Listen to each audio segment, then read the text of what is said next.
When you log in to Cook the Seasons, this is the page that you're going to come to, and I'm going to take you right back to this page and walk you through it in depth. But before I do that, I just also wanted to show you, we have a Start Here page for each season. So I just want to show you what this Start Here page looks like. And this you have access to as soon as you sign up for the program.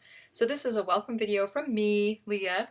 And then we've got our Getting Started guide down here below that you can click on and read through. And then we've got our Spring Pantry Essentials and Spring Equipment Essentials. And if you click through to either one of those, you'll come to a page with a video with me talking through the Equipment Essentials and the Pantry Essentials. And we've got blurbs about each item, whether pantry or equipment, and then also printable PDFs for both. So that's a great way to start the program. So you have access to this as soon as you sign up for the program. These are the pre-launch bonus videos that you've got access to. So now back to this Choose Your Category page. This is the page that you're going to land on every time you log in to Cook the Seasons. And you can see we've got just beautiful photos here. We've got 12 of the season's bestest ingredients here. And then we've got 3 additional categories of grains, protein, and flavor builders. Grains and legumes, protein, and flavor builders. And these are pretty self-explanatory. The protein has both vegetable protein and meat and poultry and fish and all that good stuff. Flavor builders are sort of extras. They're little things like this is carrot and radish top pesto. That's really fun, really great to make. It's not an essential ingredient by any means, but they're fun little kind of bursts of seasonal flavor that you can add. So we've added those in as well. I also want to just talk real quickly about these icons here. I know I've had a lot of questions from y'all about whether Cook the Seasons is good for gluten-free diets or vegan diets, paleo-friendly diets. So we've got this icon key, and you'll see it on all of the recipes are tagged with these icons of either gluten-free, vegan, paleo-friendly, dairy-free, and then we've also got great lunch leftovers and a little tag here for freeze as well. So you'll see those on every single one of the recipes, so you can tell at a glance whether the recipe is going to work for you or whether or not it's what you're looking for.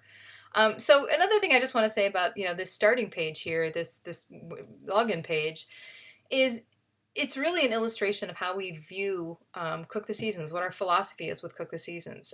Cook the Seasons and Nourish Evolution in general, it's not a diet. It's not a you can't eat that. Instead, it's a, oh my gosh, is this awesome? Look at this. We get to eat these beautiful, amazingly gorgeous veggies. So it really is an indication of the positive angle that we're coming at with eating, and eating healthfully and nourishing our bodies and our families. So I just wanted to say that before we jumped in. Okay, so now we're gonna dig in. Let's say I want to cook up some spinach or Swiss chard this week, huh? So I'm gonna click on my spinach or Swiss chard, and up comes our veggie specs page. And this is a little video, again, of me talking about whatever particular ingredient. These are quite short, just about a minute or so. And then we've got little helpful pieces of information, little helpful tips here about the particular vegetable that you're looking at. And then below that is where things start to get really interesting. Here we have the core recipes that are made with this ingredient. And our core recipes are very simple, normally sort of single ingredient focused recipes that then become the building blocks for what we call reinvention recipes. And these are a little more complex recipes, but they basically use up the leftovers of these core recipes. So you can see there's a lot of different ways that we can reuse, reinvent these 2 core recipes here. So I'm going to start with this garlicky sauteed spinach because that is just making my mouth water with that lemon there. Ooh. And this is an example too. When people ask me whether Cook the Seasons is specifically is gluten-free friendly, one of the things that I say is that so many of the recipes are truly vegetable centric, that and happily enough, vegetables are gluten-free. So a lot of these recipes are going to work for gluten-free diets, which is great. So you can see up here, this particular recipe is gluten-free, vegan, paleo-friendly, dairy-friendly, and it makes a great lunch. Doesn't quite freeze well, but that's okay. It does a lot of other things. So I'm seeing, I definitely want to make this. I'm seeing these garlic chips in here and this lemon, and it's just making me go, yum. So I'm going to click Add to Meal Mapper, and that is going to add it to the list in my meal mapper that then I can choose from in planning my week. Now this over here, this goes well with sidebar. This is a sidebar that we have carefully curated and picked out the recipes that we think go well with this core recipe that you're looking at, okay? So I'm gonna just sort of scroll through here and take a peek at what's here and what's making my mouth water again. And then down here, if you get to the bottom of the page, we have our reinvention recipes. And these reinvention recipes are the recipes that are made with the leftovers of the recipe you're looking at. So I'm looking at right now this rustic onion spinach tart looks really good. I'm thinking I want to make some extra spinach, garlicky spinach, to be able to make this rustic onion and spinach tart. Yum! So I'm going to add that to my meal mapper too. And then I'm looking over here and I see that this rustic onion and spinach tart is made with not only that garlicky sauteed spinach, but also these balsamic roasted spring onions, which sound really good to me also. So I'm going to click that, and I'm going to add that to my meal mapper. So from here, oh my gosh, and I'm looking in the sidebar thinking, ooh, these things look really good. This flatbread is kind of catching my eye. Ooh, these are catching my eye. Ooh, but down here with this reinvention recipes, I could make a double batch of those roasted onions and have this spinach salad. And then I could just pick up a couple, an extra bag of spinach and make this spinach salad that looks really, really good. So I'm going to add that to the meal mapper also. And then I'm going to go back to that garlicky sauteed spinach because I saw some things in the sidebar that were looking really yummy to me. So I'm going to come back to these. One of the things with Cook the Seasons is you can kind of get into this like rabbit hole of, oh, that looks good, that looks good, that looks good, which is great. And you just come back and then revisit.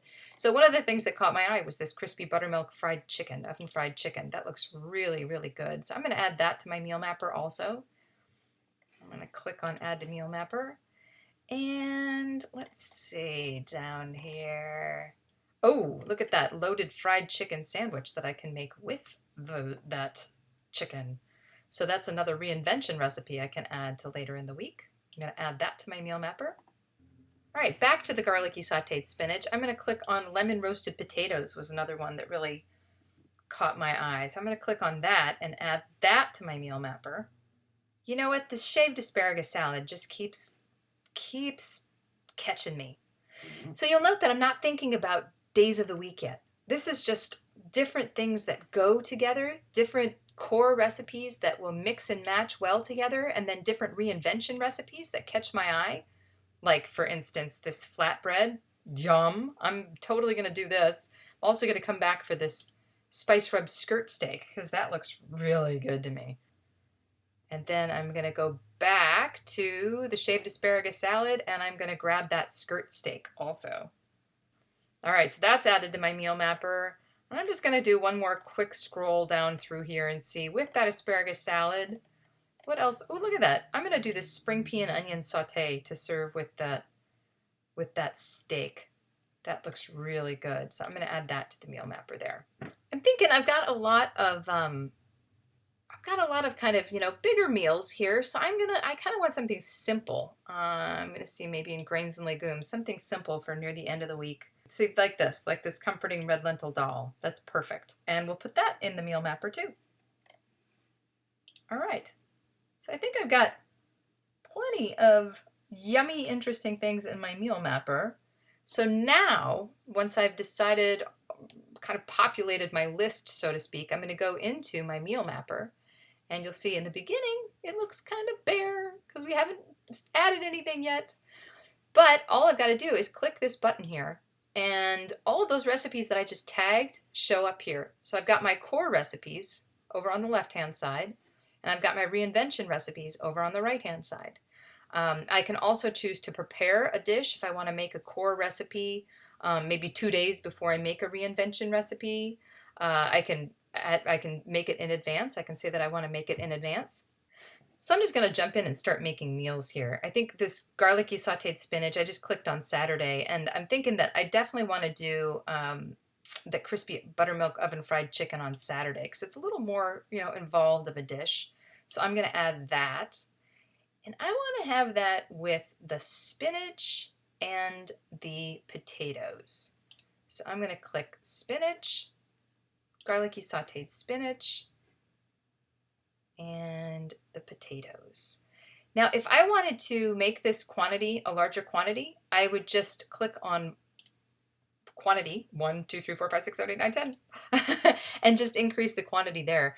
When you choose a reinvention recipe, it will automatically double the amount of the core recipe ingredients that are found in the shopping list. So let's see. So here I'm going to do the lemon roasted potatoes also here on Saturday. All right. So I've got my Saturday planned out. Now I can look at, I've got my fried chicken sandwich that I'm pretty psyched about having the next day. So I'm going to put that in there. Loaded fried chicken sandwich, add dish. And then I think I'm going to make my balsamic braised onions on Sunday also, because I just want to have them done. I don't want to have to worry about it during the week. So if I make those, then on Monday, I'll be able to make that tart with the spinach. So I'm going to put in balsamic roasted spring onions here. And then Monday, I am indeed going to make that tart. And the rustic roasted onion and spinach tart. So then that is made with my leftover garlicky sauteed spinach and the roasted balsamic onions that look so good. So there we have it. There's half the week already there. Now Tuesday, I'm thinking I'm going to go easy. I'm going to have some more of these spring onions here. So I'm just going to have that spinach salad on Tuesday because it'll already be there. It's going to be a really nice, easy meal. And I know Tuesdays are really busy for my family, so that'll make it super easy. Just throw these yummy onions in there with some spinach and the blue cheese and the nuts. And oh my gosh, that sounds really, really good. So we're going to have that there. And then I think by Wednesday, that's when I really want to have that steak. Have that steak. And then we can kind of make some steak sandwiches and stuff like that off of it for the rest of the, for lunches for the week, which will be nice and easy. And with the skirt steak, I was looking at that that shaved asparagus salad that looked so good. So I'm going to go with this spring pea and onion saute also. Yum! And then on Thursday, since I'm going to have all that shaved asparagus from the salad, I'm going to go ahead and make that flatbread that looks so good. So there's my Thursday. I get to finish off my week with that really yummy, comforting red lentil dal. So I'm going to add that in. It's so fun to be able to do your planning in 2 parts, where the first part is just browsing and just having fun and just being like, oh, I like that, I like that, I like that. It's sort of like truly like being on Pinterest and just kind of pinning things and saying, I like that. But then you get to come and craft a whole week out of it, which is so awesome, and know that every single one of these recipes are nourishing, awesome recipes. So that's the core of Cook the Seasons. You can click on this little pencil icon to open up an edit window here. So you can update it. You can say you're going to prepare the dish in advance. You can fix your quantity, or you can hit clear list, which will clear your whole list of everything that you have tagged for the week to add to the meal mapper. So you can click on download recipes, and you'll have a PDF of all of your recipes here, which is pretty fun. So you can print that out. You can also click download shopping list. So you can email it to yourself, you can print it right from here, or you can click download PDF and it will open a very prettified PDF that you can print out. So that is how Cook the Seasons works.